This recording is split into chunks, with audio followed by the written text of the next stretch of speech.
diberikan anugerah ilmu yang bermanfaat oleh Allah Subhanahu wa taala, dan dengan kita membaca kitab hadis Sunan Nasa'i, mudah-mudahan kita mendapatkan syafaat baginda Nabi Muhammad sallallahu alaihi wasallam. Ala hadhihi niyyah wa ala kulli niyyatin salihah wa ila hadrati sayyidina Muhammadin al-Mustafa Rasulullah sallallahu alaihi wasallam. Al-Fatihah. A'udzu billahi minasy syaithanir rajim. Bismillahir rahmanir rahim. Alhamdulillahi rabbil alamin. Ar-Rahmanir Rahim. Maliki yaumiddin. Iyyaka na'budu wa iyyaka nasta'in. Ihdinas siratal mustaqim. Siratal ladzina an'amta 'alaihim ghairil maghdubi 'alaihim waladdallin. Amin. Malam ini kita membahas tentang fadilah, keutamaan bulan Sya'ban. Tentunya juga yang termaktub di dalam kitab hadis Sunan Nasa'i, dan juga terkait dengan hadis-hadis yang lain selain kitab hadis Sunan Nasa'i. Sahabat Rasulullah sallallahu alaihi wasallam yang bernama Usamah bin Zaid radhiyallahu anhu meriwayatkan hadis dalam Sunan Nasa'i, dan beliau bertanya kepada Rasulullah sallallahu alaihi wasallam. Sahabat Usamah bin Zaid ini sedikit kita bahas sedikit aja. Sahabat yang usia remaja tapi sudah jadi komandan perang. Itu anak buahnya, gampangannya begitu ya. Yang ikut di belakangnya itu sahabat-sahabat besar, sahabat-sahabat senior, baik secara usia juga kedudukannya di sisi baginda Nabi Muhammad sallallahu alaihi wasallam. Ada Sayyidina Abu Bakar, Sayyidina Umar, Sayyidina Uthman, Sayyidina Ali, dan sahabat-sahabat lain. Sayyidina Usamah bin Zaid bin Harithah baru usia 17 tahun. Sudah gitu perangnya melawan orang-orang Romawi. Kalau sekarang negara superpower Amerika. Jadi Rasulullah SAW sudah sedemikian luar biasa apa yang kita sebut sekarang visi yang ke depan. Seorang pemimpin itu harus visioner. Rasulullah SAW sudah begitu luar biasa, mencontohkan bagaimana menyiapkan generasi yang unggul di masa yang akan. Ini hadis riwayat sahabat Rasulullah SAW yang bernama Usamah bin Zaid bin Harithah radhiyallahu anhu. Jadi ayahnya juga sahabat, Zaid bin Harithah. Tadinya karena diangkat anak oleh Rasulullah SAW, itu namanya dinisbatkan kepada Rasulullah, jadi Zaid bin Muhammad. Tapi kemudian dilarang langsung oleh Allah Subhanahu wa taala. Haram tabanni, menisbatkan seseorang bukan kepada ayahnya. Kemudian karena ayahnya namanya Harithah, jadi Zaid bin Harithah. Awalnya Zaid bin Muhammad. Jadi tabanni itu diharamkan oleh Allah Subhanahu wa ta'ala. Tabanni maksudnya mencantumkan orang tua yang bukan orang tua. Maka turun ayat ud'uhum li'abaihim huwa aqsatu 'indallah.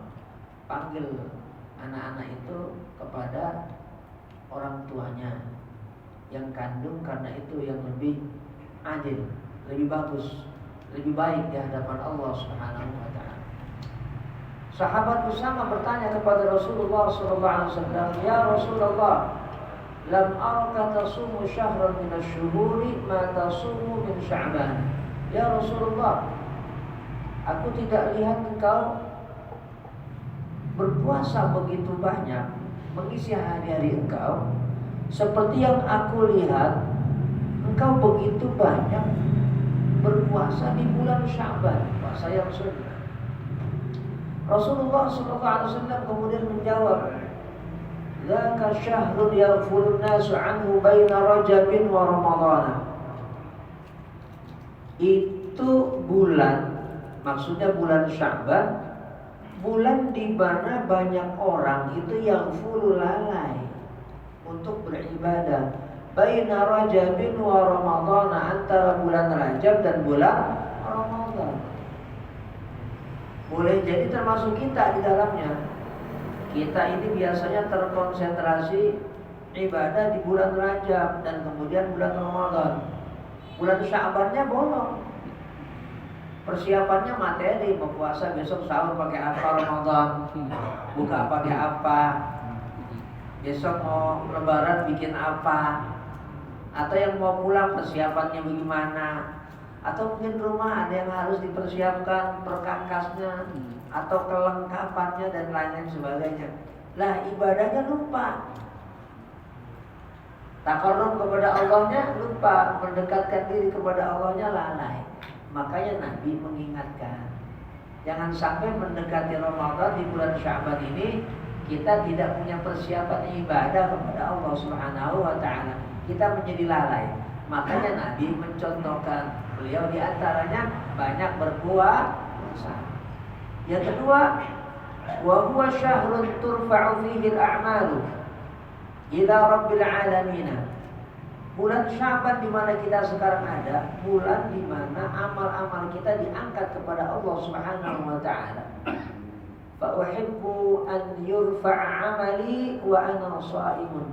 Maka aku senang ketika amalku diangkat, aku dalam keadaan berpuasa. Ya Allah, itu baginda Nabi Muhammad sallallahu alaihi wasallam yang maksum, yang terjaga, bukan ketika beliau diangkat menjadi rasul.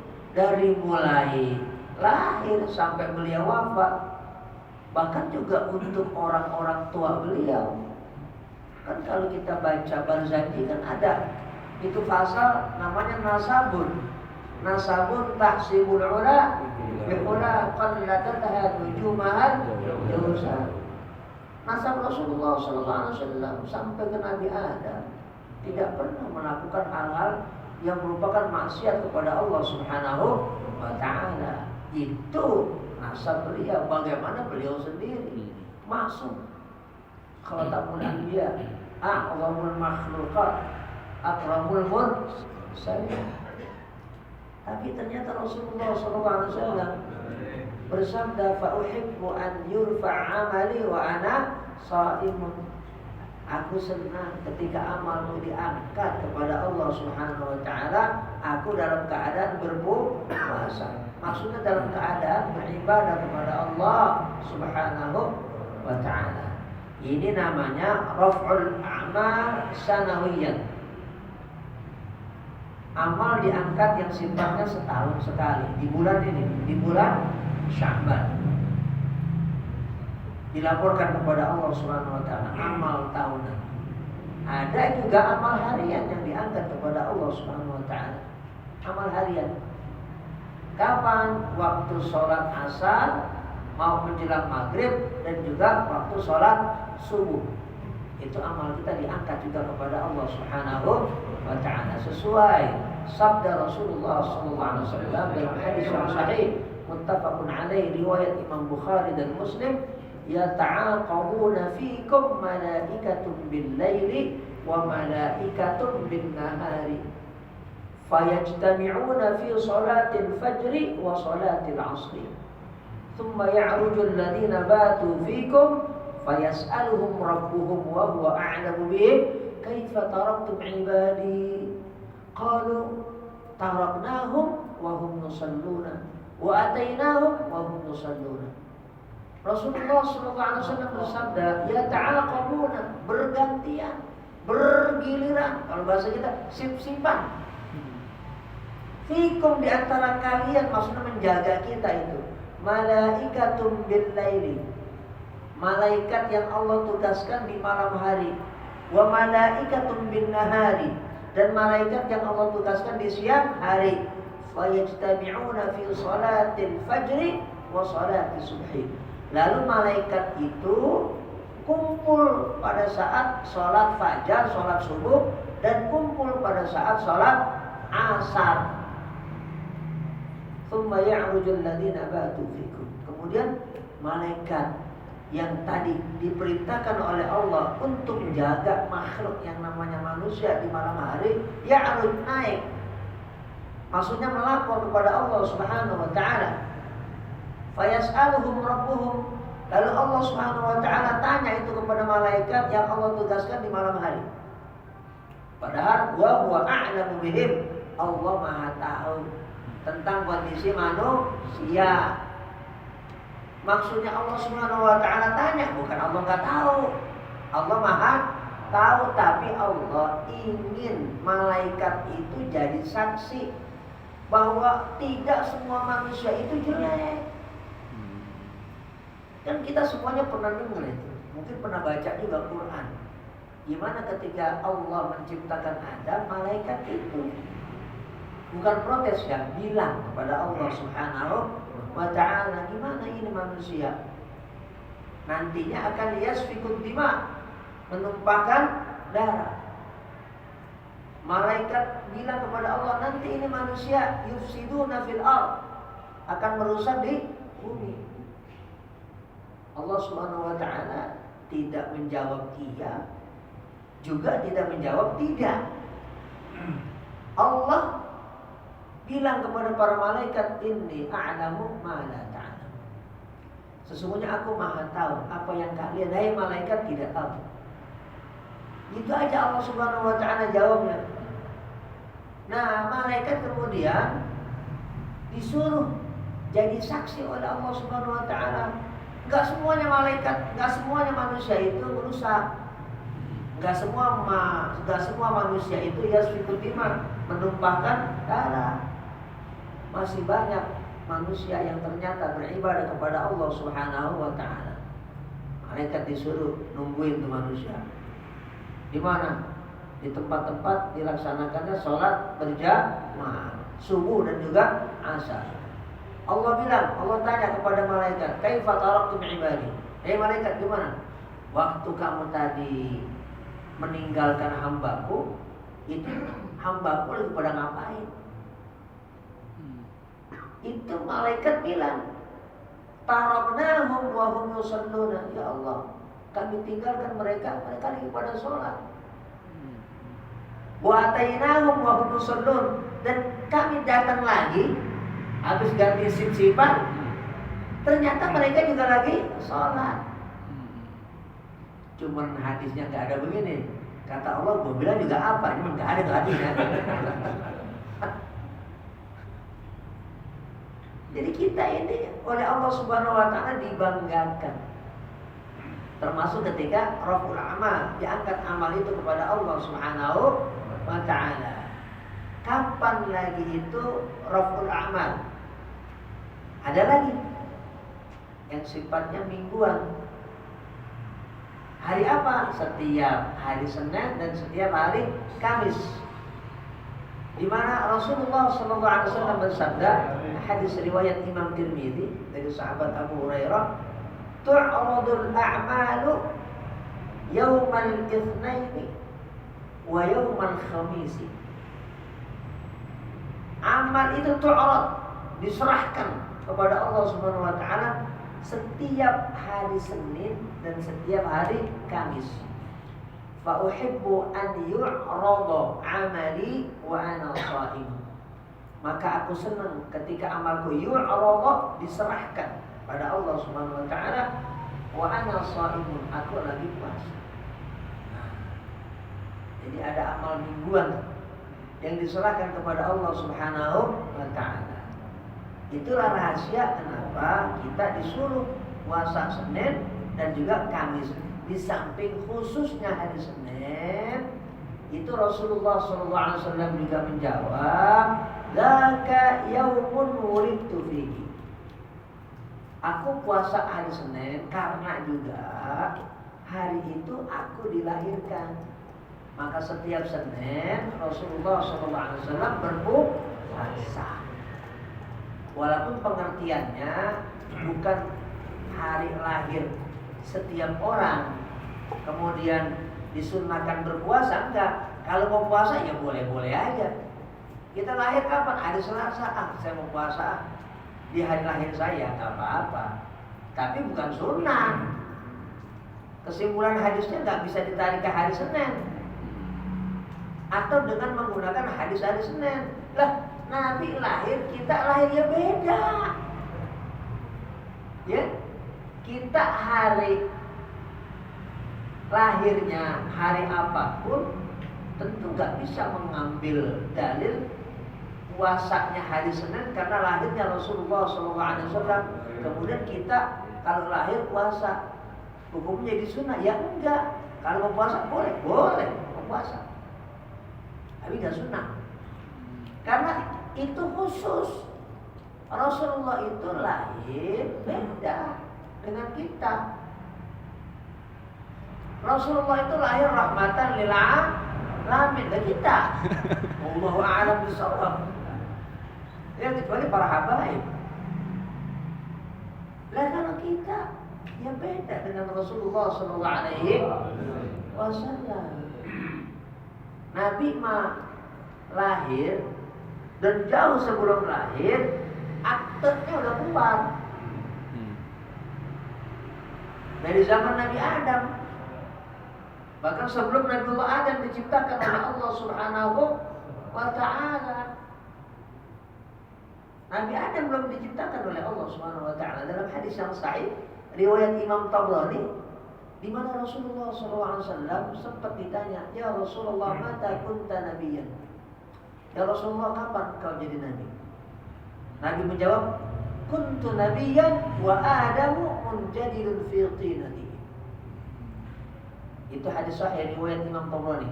Aku ini sudah dideklarasi oleh Allah jadi nabi ketika Adam masih berkalang tanah, belum diciptakan oleh Allah Subhanahu wa taala. Kuntu nabiyyan wa Adamu munjadilun fi tinatihi. Aku sudah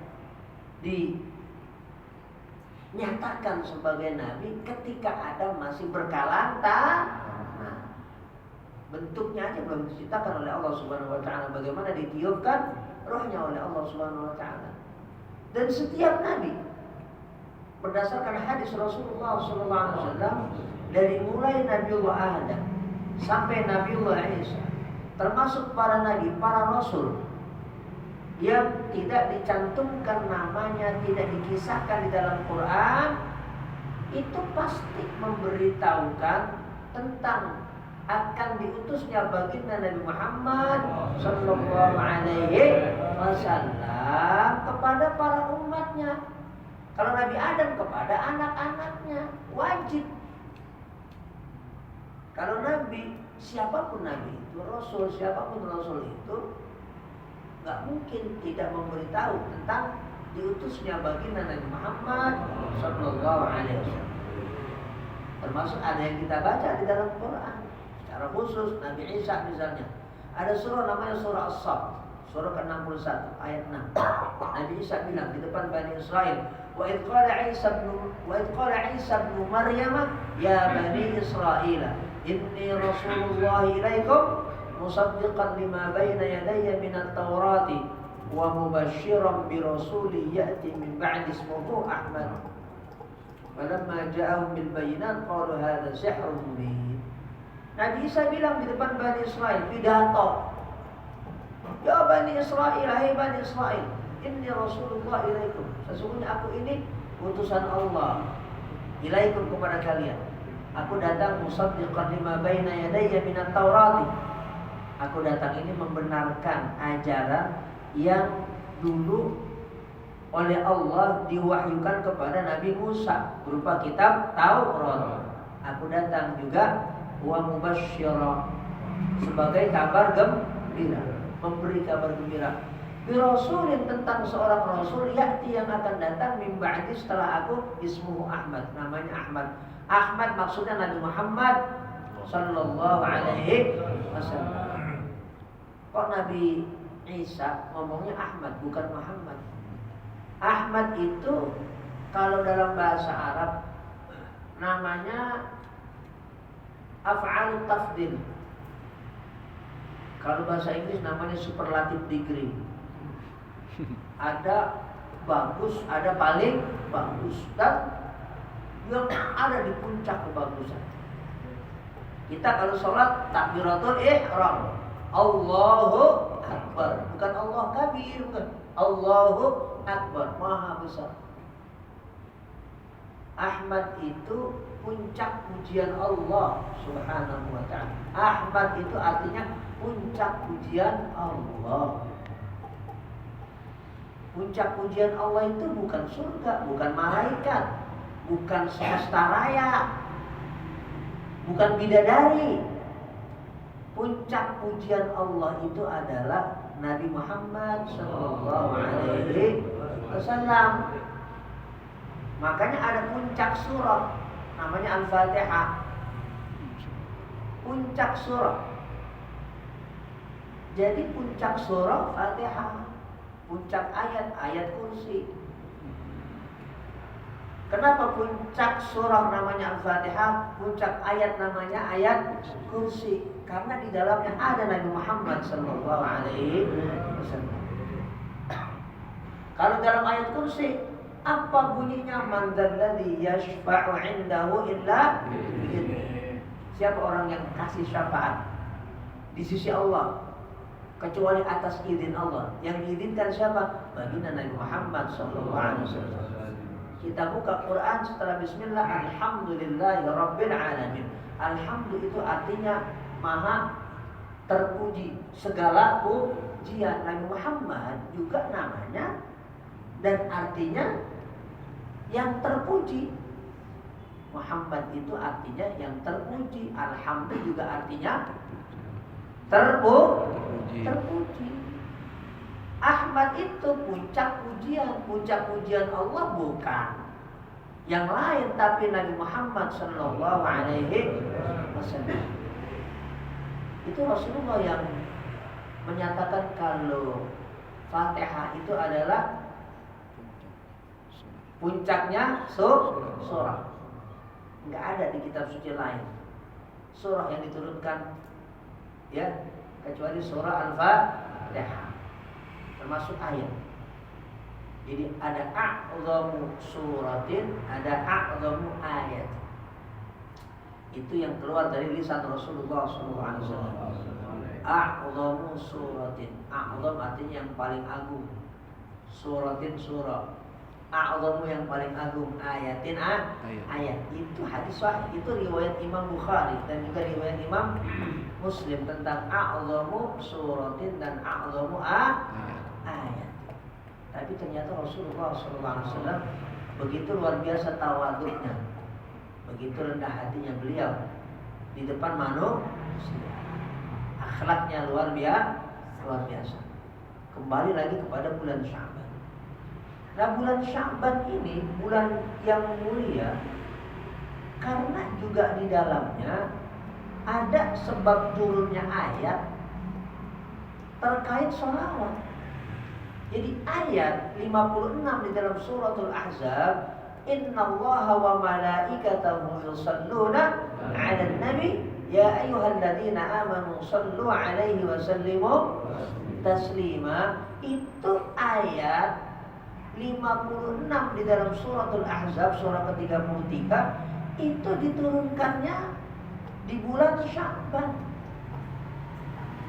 Makanya ada satu kitab ditulis oleh Sayyid Muhammad bin Ali al-Maliki. Judul kitab itu Madza fi Sya'ban. Judul kitab Madza fi Sya'ban ditulis oleh seorang habib besar, pakar hadis besar. Sayyid Muhammad bin Ali al-Maliki menulis kitab judulnya Madza fi Sya'ban. Ada apa di bulan Sya'ban? Di antaranya di bulan Sya'ban di mana kita sekarang ini ada, diturunkan ayat isinya tentang bersolawat kepada baginda Nabi Muhammad sallallahu alaihi wasallam. Dan para ulama memberikan penjelasan kalau solawat itu satu ibadah, apapun dan kapanpun kita baca itu tidak ada istilah riya. Kalau malam kita tahajud, kita ceritain bisa hapus itu sholat tahajud kita pahalanya. Malam gua sholat tahajud 1 jam kata Ali misalnya. Nah, itu kalau niatnya berubah, habis sudah. Tapi kalau kita cerita misalnya sholawat, atau kita ngadain majlis sholawat yang terbuka, itu nggak akan menjadi riya.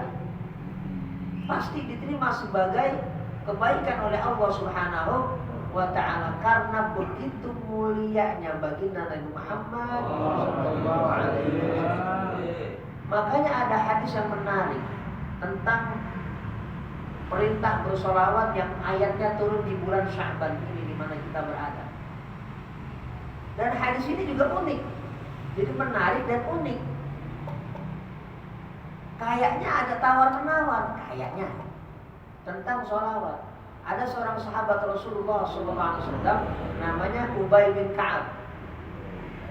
Ubay bin Ka'ab ini imam tarawih pertama dalam sejarah Islam. Tuh, biar kita tahu.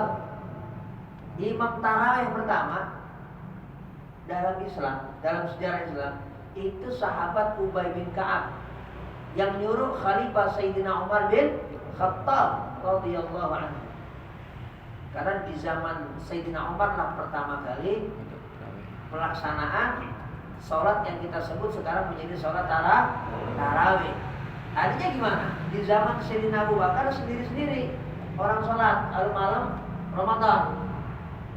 Di zaman Rasulullah juga sendiri-sendiri pernah Nabi melaksanakan itu, tapi sebentar, cuma 3 malam. Habis itu Nabi gak keluar lagi. Kenapa? Takut nanti sholat yang kita sebut sholat tarawih diwajibkan oleh Allah Subhanahu wa ta'ala. Kalau diwajibkan gimana coba? Yang 5 waktu aja kita keteter. Ya. Apalagi sampai kalau malam-malam Ramadan itu sholat tarawih diwajibkan.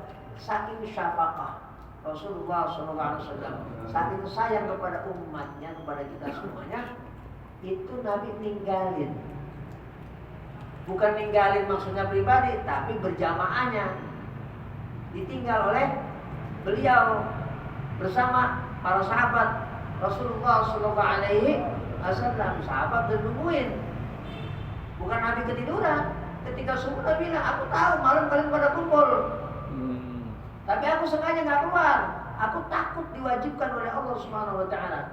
Khasyata an tufrada 'alaikum. Takut itu nanti diwajibkan kepada kalian, nanti susah kalian melaksanakannya. Nah, setelah Rasulullah wafat kan sudah nggak ada lagi kekhawatiran akan diwajibkan. Maka Sayyidina Umar ketika melihat para sahabat sendiri-sendiri itu ada di dalam Masjid Nabawi dikumpulkan, kemudian ditunjuk imamnya, namanya dari sahabat Ubay bin Ka'ab. Beliau meriwayatkan tentang keutamaan bersolawat kepada baginda Nabi Muhammad SAW. Ini kayak keluarga ini. Beliau katakan, ya Rasulullah, inni ukthiru salata 'alaika, fakam aj'alu laka salati. Ya Rasulullah, aku ini pengen banyak bersolawat kepada engkau. Berapa mestinya saya bersolawat kepada engkau? Banyaknya maksudnya. Nabi bilang, masyita, terserah engkau.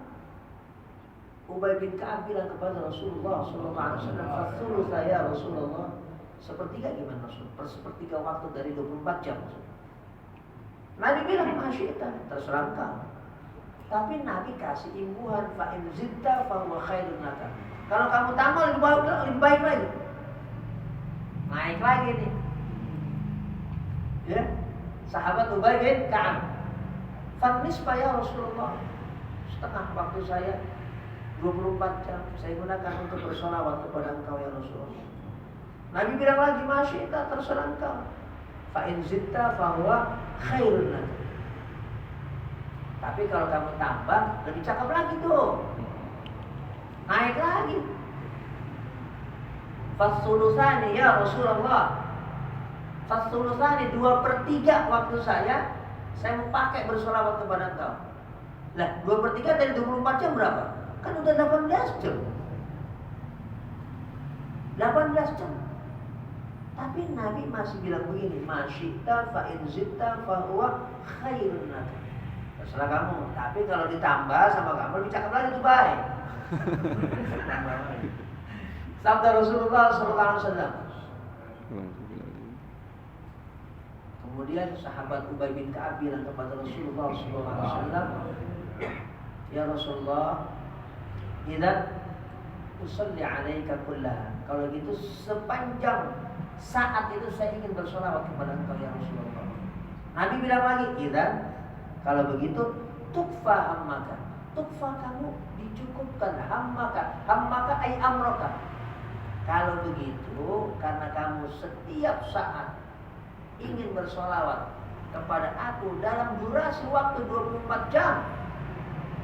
Bukan berarti setiap waktu. Artinya dari 1 sampai ke 24 kita nggak berhenti. Bukan. Maksudnya kapan saja. Selalu ingat kepada Rasulullah SAW, kemudian bersolawat.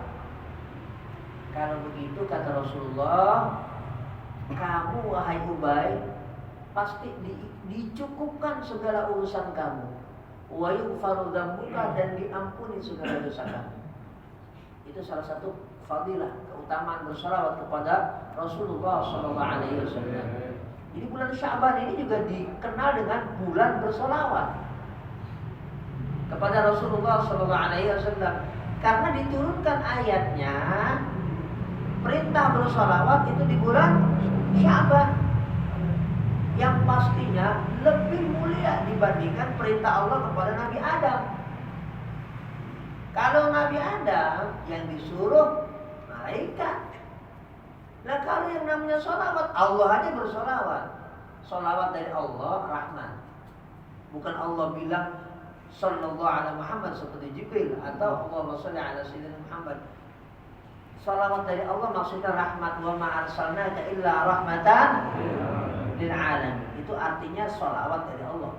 Maksudnya rahmat dari Allah. Karena ada juga yang sepertinya kayak gitu. Innallaha wa malaikatahu yusholluna 'alan nabi. Sesungguhnya Allah dan para malaikat bersolawat. Solawatnya Allah gimana guru? Salawat dari Allah maksudnya wa ma arsalnaka illa rahmatan lil alamin. Itu salawat dari Allah. Ya, bukan dengan kalimat seperti yang kita kenal. Ini keutamaan bersalawat kepada Rasulullah SAW kapanpun, termasuk ketika sebelum azan atau setelah azan. Boleh, nggak bid'ah nggak. Ada yang sempat menegur orang bersolawat kepada Rasulullah SAW sebelum azan. Nggak ada alasannya, nggak ada dalilnya. Dalilnya justru Rasulullah SAW membolehkan bersolawat kapanpun. Bayangin, kapanpun. Bahkan kalau bicara habis azan mah itu malah ada dalilnya, malah hadis riwayat Imam Bukhari. Kita ini yang mendengar azan, ya, kemudian mengucapkan seperti yang melantunkan azan, habis itu kemudian baca sholawat dan baca yang sudah kita paham semuanya. Allahumma rabba hadhihi da'watit tammah wassalatil qa'imah ati sayyidina Muhammadan wasilata wal fadilah wasyarafa wad darajatal 'aliyatar rafi'ah wab'athu maqaman mahmudatil ladzi wa'adta innaka la tukhliful mi'ad. Itu redaksi yang barusan saya baca, penggabungan antara riwayat Imam Bukhari dan juga riwayat Imam Baihaqi dalam kitab hadis namanya As-Sunanul Kubra. Digabung redaksinya. Kalau itu kita baca habis orang azan kemudian diucapkan nama kita, Nabi bilang halat lahu syafa'at. Pasti dia dapat syafaat. Halat lahu syafa'ati. Pasti dia dapat syafaat aku. Pakai fi'il madhi, maksudnya pasti. Itu sahih. Hadis riwayat Imam Bukhari. Hadis riwayat Imam Bukhari dalam Sahih Bukhari. Jadi ada hadis riwayat Imam Bukhari di selain Sahih Bukhari ada. Karena beliau menulis banyak kitab hadis, di antaranya Sahih Bukhari. Tapi hadis ini hadis Imam Bukhari, riwayat Imam Bukhari di dalam Sahih Bukhari terkait bersolawat kepada Rasulullah SAW. Juga tentang sebab turunnya ayat terkait pemindahan kiblat. Qad nara taqalluba wajhika fis sama falanuwalliyannaka qiblatan tardaha fawalli wajhaka syatral Masjidil Haram. Ini ayat 144 dalam surah Al-Baqarah juga turun di bulan Sya'ban. Kenapa kok pakai ada pindah-pindah begitu? Untuk menunjukkan bahwa Rasulullah SAW ini Rasul Qiblatain, Rasul yang menguasai dua kiblat, Masjidil Haram dan Masjidil Aqsa. Sama seperti hikmah kenapa Isra Mi'raj itu minal Masjidil Haram minal Masjidil Aqsa. Kenapa enggak ke Bekasi aja? Karena Masjidil Aqsa itu mahbatul anbiya, tempat diturunkannya para nabi dan rasul oleh Allah Subhanahu wa taala. Nabi Ibrahim singgah di sana. Sampai sekarang kita berziarah ke kota namanya kota Al-Khalil atau disebut dengan Hebron. Nabi Yakub, Nabi Ishaq, Nabi Musa, Nabi Harun, Nabi Zakaria, Nabi Yahya, Nabi Isa, Nabi Sulaiman, Nabi Daud. Jadi sebagian besar para rasul yang 25 yang wajib kita ketahui itu adanya di sana, di sekitar Al-Masjidil Aqsa, di Masjidil Aqsa dan juga sekitar Masjidil Aqsa. Itulah kenapa nggak ke tempat lain.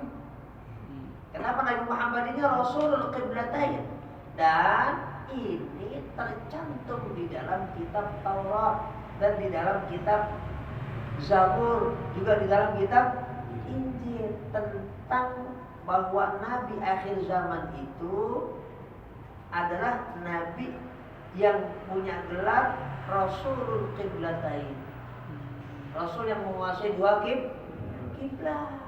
Jadi banyak hikmah, bukan kemudian sebatas ya terserah Allah, nggak seperti itu. Ada hikmah besar di balik kenapa ada tahwil kiblat, pemindahan kiblat, dan itu juga terjadi di bulan Sya'ban. Dan tentunya masih banyak lagi hal-hal terkait dengan ayat, sejarah, kemuliaan bulan Sya'ban. Mudah-mudahan yang sekelumit ini bisa bermanfaat buat saya pribadi dan buat kita semuanya. Mudah-mudahan kita diberikan senantiasa barakah oleh Allah Subhanahu wa ta'ala. Nanti ada kajian lagi di Sya'ban, kemudian puasa setelah nisfu Sya'ban, kemudian di akhir Sya'ban namanya Yaum Syak. Itu bagaimana ya, banyak kajian-kajian yang terkait dengan bulan Sya'ban. Nah, satu dua hal mungkin ada yang ingin kita tanyakan, saya persilakan. Sebelum Isya kita sholat berjamaah. Ada pertanyaan? Ya. Saya nanya. Saya nanya enggak? Boleh. Sebenarnya kalau kita di sini menghadap Ka'bah, itu harus tepat ke Ka'bahnya atau ke arah kiblatnya? Iya. Hanya ada orang yang pas mau sholat ngecek pas dia miring ke sono, akhirnya imamnya miring ke sono, sedangkan imamnya pada nggak miring, itu jadi masalah. Iya. Ya, ini sudah dibahas oleh para ulama. Walaupun yang dimaksud Masjidil Haram itu adalah Ka'bah, tapi yang jauh jaraknya dari Masjidil Haram, yang penting dia tetap ke Masjidil Haram. Arahnya tidak terlalu melenceng. Makanya sekarang itu Kementerian Agama membentuk tim, dan kemudian masjid-masjid itu bisa juga menggunakan jasa dari Kementerian Agama untuk memastikan arah kiblat kita tidak terlalu jauh melenceng. Kalau sekedar ya beberapa derajat yang tidak parah karena kita begitu jauh. Kita kan 10.000 kilometer lebih. Indonesia sampai ke Mekah. Apalagi sampai Masjidil Haram gak masalah. Jadi yang mungkin belum tepat ya bisa diperbaiki lagi kiblatnya. Mudah-mudahan bisa tepat ke arah Masjidil Haram di mana di dalamnya ada kiblat yaitu Ka'bah. Al-Fatihah. A'udzubillahi minasyaitonir rajim. Bismillahirrahmanirrahim. Alhamdulillahirabbil alamin arrahmanir rahim maliki yaumiddin. Iyyaka na'budu wa iyyaka nasta'in ihdinas siratal mustaqim siratal ladzina an'amta 'alaihim ghairil maghdubi 'alaihim waladdallin. Amin. Bismillahirrahmanirrahim.